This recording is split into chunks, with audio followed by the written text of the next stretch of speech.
Welcome back to the deep dive, everyone. We are really thrilled to have you sitting at the table with us today. Just you as the third person in this conversation. Yeah, it is great to be here. We have a lot to cover. We really do. If you follow the legal world, you probably already know that what happens inside a courtroom is, well, it's really just a tiny fraction of the actual battle. The real fight right now, especially in the year 2026, often happens out on the streets long before a judge even picks up a gavel. Absolutely. The logistics behind the law are fascinating. Right. And today we are looking at a really interesting stack of documents. Our sources include website copy, some very detailed legal disclosures, and transcript excerpts from a podcast called Paper Trails. All of this material centers around a company called Baton Rouge Process Servers. Exactly, which operates as a division of Lafayette Process Servers, LLC, founded by Scott Frank. It is a highly revealing set of sources. We are getting a look behind the curtain of an industry that operates largely out of the public eye, but it fundamentally props up the entire civil justice system. Yeah, and to give you a sense of the broader ecosystem we are examining here, there is a brief sponsorship excerpt included in our source material.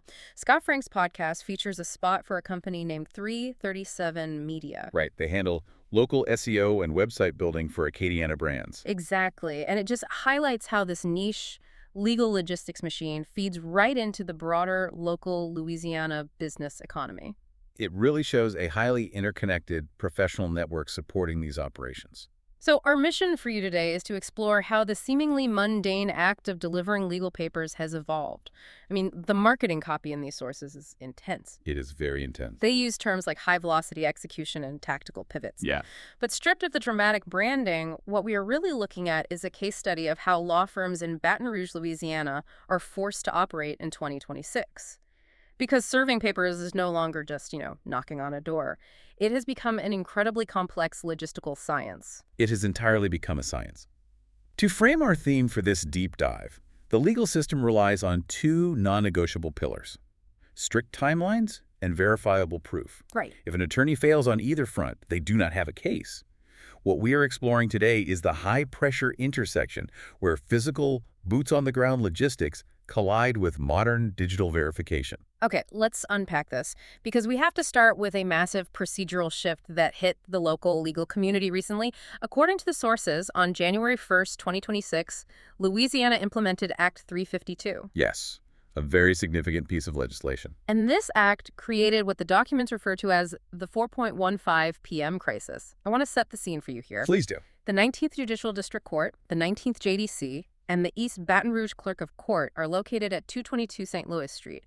They closed their doors at exactly 4.3 p.m. sharp. Not a minute later. Exactly. The sources make it clear that those minutes between 4.00 p.m. and 4.30 p.m. are an absolute pressure cooker for law firms. But why is Act 352 causing so much specific panic right before closing time? What's fascinating here is the history of how attorneys used to handle filing deadlines versus what Act 352 requires now. Before this act, attorneys had a bit of a safety net known as the postmark rule. Okay. Let's say an attorney had a crucial document, what the sources call a prescription-saving motion. In Louisiana law, prescription is essentially the statute of limitations. So it's the ticking clock on a case. Precisely. A prescription-saving motion is the document that officially stops the clock from running out on a client's right to sue. Historically, if you were bumping up against that deadline, you could just drop the motion in the mail. As long as it received a USPS postmark before the deadline date, the court considered it filed on time. You were in a safe harbor. So the panic basically ended the second that envelope dropped into a mailbox. That's how it used to be. But Act 352 effectively sunset that postmark rule for these specific high-stakes filings. Mailing it in is no longer sufficient to save prescription. Yeah. In 2026, if that physical document is not resting in the clerk's hand at 222 St. Louis Street by 4.30 p.m., or verify it through a very strict e-filing protocol, the deadline is missed. And the sources describe the consequences for the client as catastrophic. Completely. An entire lawsuit can be dismissed with prejudice, which means it is over forever, simply because a courier got stuck in downtown traffic and arrived at 4.31 p.m. That seems incredibly stressful. It sounds like an environment where a single typo could ruin a career. It absolutely could. The sources mention that Baton Rouge Process Server steps in here with a service they call physical redaction verification. What exactly are they checking for on the courthouse steps? Under the 2026 privacy mandates laid out in Act 352, Courts are incredibly strict about what personal information is visible on the face cage. That's a very front page of a filing. They are checking for unredacted sensitive data. This could be a visible social security number, a minor's identity, or specific financial account digits. If an exhausted paralegal forgets to black out a single digit on that front page, the clerk at the window will issue a technical rejection. Oh, I see. And a technical rejection at 4:28 p.m. means you do not have time to run back to the office, fix it, and return before that 4:3 p.m. buzzer. Exactly. It is an unrecoverable error at that time of day.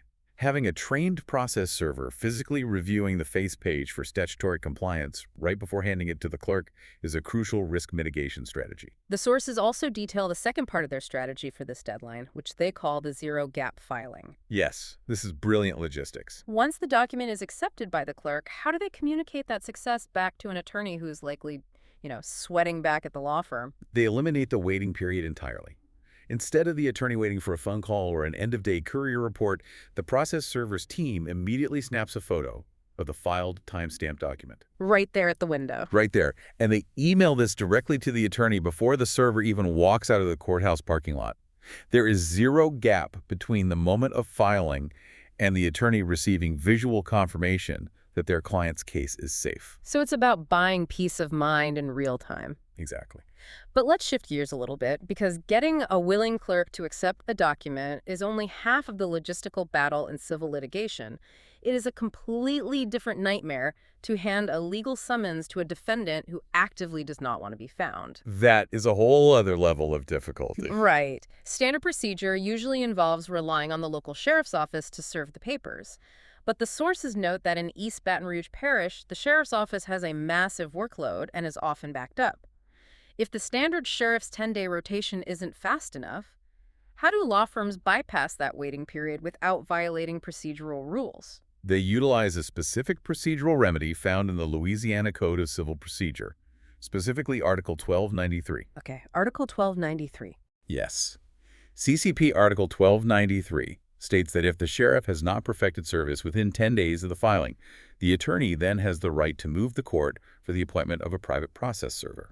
That makes sense. It transfers the logistical burden from a backlogged public sector to a specialized private sector. Precisely. But the sources describe a maneuver called the simultaneous appointment. It sounds like they aren't even waiting for those 10 days to pass before they act. How does that work mechanically? It is a fascinating optimization of the rule. Instead of waiting for the sheriff to fail on day 10 and then starting the paperwork, the private process server assists the law office in drafting the motion and order for private appointment concurrently with the initial lawsuit petition. Oh, so they file them together. Exactly. They file them together. But the real bottleneck they're avoiding isn't just the sheriff. It is the court's internal mail system. Right, because normally a judge signs an order, it goes to the clerk puts it in an envelope, and it sits in the mail for 3 to 5 days before the law firm receives it. Yes, and that is wasted time. To bypass that, the sources describe a hold for pickup maneuver. Okay. The process server instructs the clerk of court to literally hold the judge's signed order at the window. The dispatch team retrieves it immediately. This allows for instant deployment from their dispatch hubs in Karen Crow or Baton Rouge. Wow. So they can have servers out in the field hitting locations in Livingston Parish, Ascension Parish, or the North Parish corridor, places like Zachary and Baker, before the law office even gets the automated email confirming the judge signed the paperwork? That is exactly right. It's high-velocity execution. Here's where it gets really interesting. Locating the person quickly is great, but as you said earlier, the legal system requires verifiable proof. It used to be that a judge would take a process server's sworn signature on a piece of paper as gospel. Not anymore. Right. In 2026, we live in an era of deepfakes, digital mistrust, and rising judicial skepticism. A single piece of paper doesn't always hold up against a courtroom motion to quash, does it? It certainly does not. A motion to quash is a defensive legal maneuver where a defendant formally asks the court to render the service invalid. They might claim they were out of town or that the process server handed the papers to a neighbor instead of them. And if a judge believes them? If a judge grants that motion, the service is quashed, the timeline resets, and the plaintiff loses valuable time and money. Because of this, the standard of evidence demanded by judges has risen dramatically. Judges don't just want a sworn statement anymore, they want the receipts. To provide those receipts, Baton Rouge Process Servers utilizes a triple-layer verification system. Yes. The first layer they mention is Tier 1 skip tracing. Now, when I think of tracking someone down, I think of looking up their voter registration or maybe property tax records. But the sources say they use credit header streams and utility data. What exactly is a credit header stream, and why is it better than a public record? It is a massive difference in data quality. Public records like voter registrations or DMV files can be months or even years out of date. People move and simply forget to update them. A credit header stream, however, taps into the top identifying section of a person's credit report, the header. This section updates almost instantly. How instantly? Well, when an evasive defendant moves to a new apartment and turns on the electricity, the water, or the Wi-Fi in their name, that utility company reports the new address to the credit bureaus within days. Oh, wow. So by accessing utility data via these credit headers, the process server isn't looking at where a person is registered to vote. They're looking at where that person is actively consuming electricity. It tells them where the target actually sleeps at night. That is incredibly precise. So once they have that active address, they move to layer 2, which is geofenced GPS logs. The sources state that every single attempt made in the field is tracked. The attorney receives a log showing the exact coordinates, down to the decimal, along with the timestamp of the attempt. Yes, and this is critical when an attorney has to stand before a 19th JDC judge or a family court judge and prove due diligence. What does that mean in this context? If a defendant cannot be found, an attorney eventually has to ask the court for permission to use alternative methods, like publishing a notice in a local newspaper. But a judge will only allow that if the attorney proves they tried everything physically possible first. I see. Presenting a geofenced GPS log proves the process server didn't just drive past the neighborhood. They were physically standing at the specific latitude and longitude of the target's front door. And the final layer, layer 3, seems to be the ultimate trump card: HD body cam documentation. Just like law enforcement, these private servers are wearing high-definition video cameras. When they approach the door, announce themselves, and hand over the documents, the entire interaction is recorded. It completely eliminates the he said, she said friction in the courtroom. Yeah, you can't really argue with a video. Exactly. If a defendant stands up and claims they were never served, the attorney can simply play the HD video of that exact defendant accepting the envelope. The motion to quash is shut down instantly. Okay, as effective as that is legally, we have to acknowledge the reality of this. Getting a knock on your door, opening it in your pajamas, and realizing you are being recorded on an HD body cam by a private citizen serving a lawsuit, that sounds incredibly jarring. It is. It's effective, but it's an aggressive posture. Right. And that leads into the specific geography and tactics mentioned in the sources. They aren't just operating in downtown commercial buildings. They have a specialized focus on the industrial district covering West Baton Rouge and Port Allen to track down corporate entities. Right. They also maintain a hub in Central to handle residential service during evening hours when people are actually home from work. But the tactic that stands out the most is what their marketing calls the weekend preemptive strike. Yes, the sources note that they deploy a weekend tactical unit specifically on Saturdays between 7:00 a.m. and 10:00 a.m. I have to push back on this a little. Showing up at someone's house at 7 a.m. on a Saturday morning with a body camera rolling, is this standard practice in civil law, or is this crossing a line into harassment? It is a valid concern, and it's important to differentiate between an average citizen and what the industry calls a professional dodger. A professional dodger. Yes. The sources emphasize that this early weekend tactic is deployed against high-net-worth individuals or evasive subjects who have already successfully avoided standard service attempts. Psychologically and logistically, people who are actively avoiding a lawsuit are hypervigilant doing normal Monday through Friday business hours. That makes sense. They look out the window before leaving for work. They screen visitors at their office. Catching them at 7:30 a.m. on a Saturday capitalizes on a natural drop in their guard. They might be stepping out to get the mail or walking the dog. Right. It is aggressive, yes, but legally, it is often the only window of vulnerability available to fulfill the court's mandate. And clearly, the local attorneys rely heavily on these aggressive windows. The sources include real-world validation to back this up. There's a review from Sarah J., a family law attorney, who praises their tracking abilities in Central, noting they caught a defendant who had been dodging her firm for months. I saw that one. There's another review from Michael D., a litigation partner, who specifically calls out the Tier 1 skip tracing and those GPS logs. He says it provided the exact verification he needed to win a tough argument over a case out in Zachary and Baker. It seems the legal community has fully embraced this level of technological enforcement. They have. And to ensure that attorneys actually understand how to leverage these tools, rather than just paying for them blindly, the managing director, Scott Frank, has taken on an educational role. You mentioned his podcast, Paper Trails, earlier. Right. In the transcript excerpts we reviewed, he is actively using his platform to educate local attorneys on these exact 2026 19th JDC filing secrets. Yes, he is. He's explaining why the postmark rule sunset is dangerous, how to master that CCP Article 1293 simultaneous appointment, and how to utilize utility data to reach the unreachable in places like the North Parish Corridor. He is actively trying to keep the local legal community from falling victim to the new procedural deadlines. If we connect this to the bigger picture, though, and address your earlier concern about the aggressiveness of a 7.0 a.m. body cam visit, it is vital to look at the strict professional boundaries governing this activity. Okay, let's look at that. The sources feature extensive legal disclosures. Despite using high-definition cameras, dispatch hubs, and advanced utility tracking, Lafayette Process Servers LLC explicitly states they are not law enforcement. They are court-appointed private individuals acting under civil authority. They make that boundary very clear in the text. They also emphasize that they do not provide legal advice. Furthermore, they state that any skip tracing or investigative work like accessing those credit header streams is performed strictly in connection with a process service under a court appointment. So they aren't just rogue investigators. Exactly. They aren't private investigators for hire.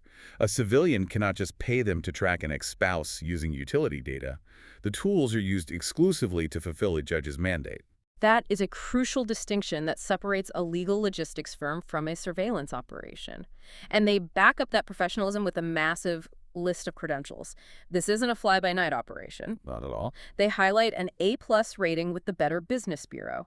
They maintain active memberships in chambers of commerce all across the state. New Orleans, Youngsville, St. Bernard, Jefferson, Ascension, and the Baton Rouge Area Chamber. Plus, they've been members of NAPPS, the National Association of Professional Process Servers, since 2009. That's a long time in this industry. But why do those specific credentials matter in the context of a lawsuit? Does a judge actually care if a process server is in the local chamber of commerce? A judge cares deeply about the credibility of the evidence presented. When an attorney submits an HD video or a geofenced GPS log to shut down a motion to quash, the opposing counsel will immediately try to attack the source of that data. They attack the messenger? Exactly. They will question the reliability of the process server by maintaining a 2-decade history with NAPPS, a clean BBB record, and deep ties to statewide chambers of commerce.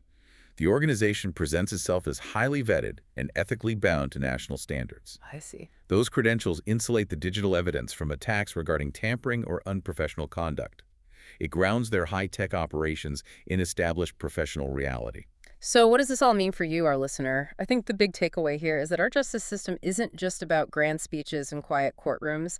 Beneath the surface, the law is a physical, ticking clock. It really is a machine. It is a system that increasingly relies on aggressive, boots-on-the-ground logistics to function.